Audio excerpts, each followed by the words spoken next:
During my seminary studies, when I had the privilege to live in the Holy Land for just under 6 months, over time, you start to get into your patterns and your routines, and I got connected to this Christian Arab family. They had lived in Bethlehem. Their family had lived there for hundreds of years. And they had a shop, and that's how I got to know them, but they also kept sheep. And it was a pretty big family, and you kind of reached that point in life when you got to a certain age, it was your job to take care of the sheep. Now, I thought to myself, this is as good as it gets. Bethlehem, Judean countryside, shepherd. I said, do you mind if sometime I tag along when you have to fold in the sheep? And the family said, sure, come on. And at the time, it was a 10-year-old boy who was the shepherd. His name was Ali. And when Ali heard that I wanted to watch him fold the sheep, he looked at me and said, really? I said, yeah. He said, they're sheep. They kind of take care of themselves. I said, Ali, this would be a big deal for me. He said, okay, come on. So it worked out one night, and I went out with them. And I'm walking the Judean countryside outside of Bethlehem. And this 10-year-old boy, and he's calling the sheep, and they're getting them. And he got them all folded in for the night. And then he says to me, I have to check the spots. Thinking, is there something wrong with the sheep? He said, no, there are different places, he said, where we have to check because sometimes the sheep get trapped. So take me about a half an hour. So I walked with him, and we went to all of these different locations out kind of in the wilderness where they're dangerous spots. And if a sheep wanders into them, probably not going to wander out.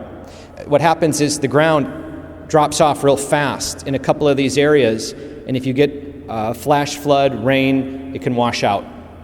So he's checking, and a couple of them were really deep. Think like these, almost like a little cliff. And I can imagine, you get an animal in there, they're not going to go away. And I said to him, how do you get them out of that? And he said, do you see that spike in the ground? I said, yeah. He said, we tie a rope and we work our way down, take the sheep and work our way back up to get them out. Because then he said to me, sometimes the sheep need a little help. And I have sat with that line all week in preparation for the scriptures today. That there are times that the shepherd knows the sheep take care of themselves mostly, but there are times when they need just a little help. You ever felt like that? You ever felt like there have been situations, circumstances, moments where you look at this thing and it's bigger than we are? Can't do it. And we might try. We might try to say, I'm going to do it by myself. Thank you very much. The problem is if we try to do it by ourselves, it will crush us. It's bigger than we are. We need help.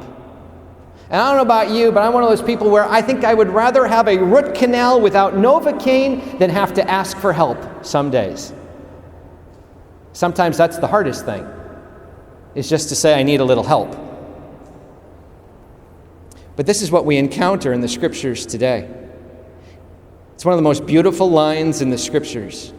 Jesus sees this vast crowd and they need a little help. They are hungry for hope. They're searching for something special. They are looking for life. And as they, in their need for healing and wholeness, for guidance and love, to hear about God's connection to them, they are so in need, and his heart was moved with pity for them. And he responds by teaching and healing. That when Jesus looks at us in our need, his heart is moved with pity. That his love for us, his longing for us, is to see us get that little bit of help we need to become whole. So what are the takeaways today? I'd like to give you two. The first is, what is it that we need to ask the Lord for in our lives right now?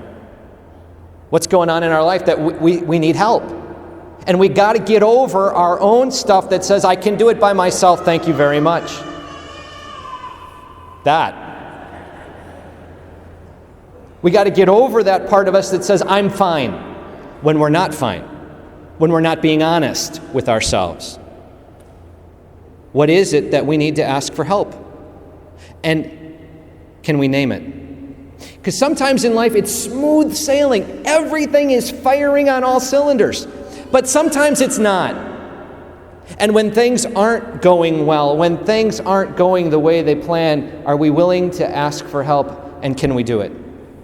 So if that's the case, what is it that we need to ask for today from the one who looks upon us with pity and seeks to help us? What is it that we need to ask for from the Lord today? That's the first thing. But the other side to this comes out of the first reading.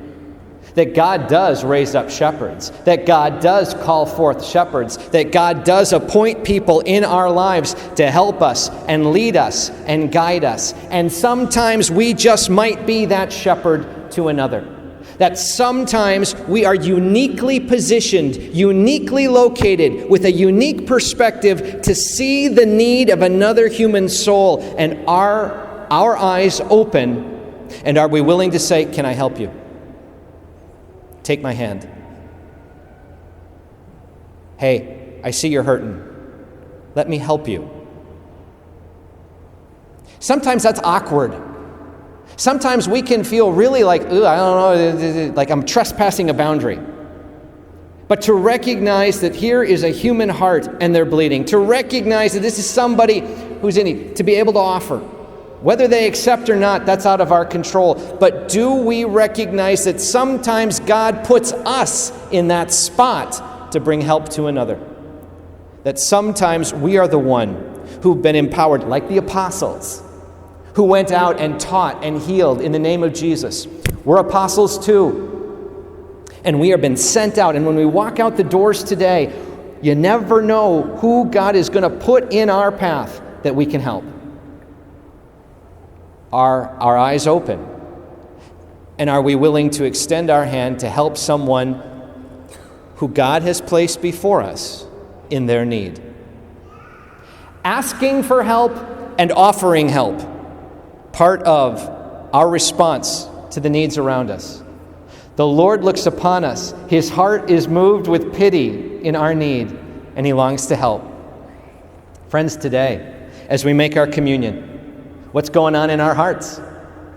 Can we ask for what we need? And what's going on in our lives? Can we respond to those needs from the example of Christ, the great shepherd of us all? God bless you, my friends.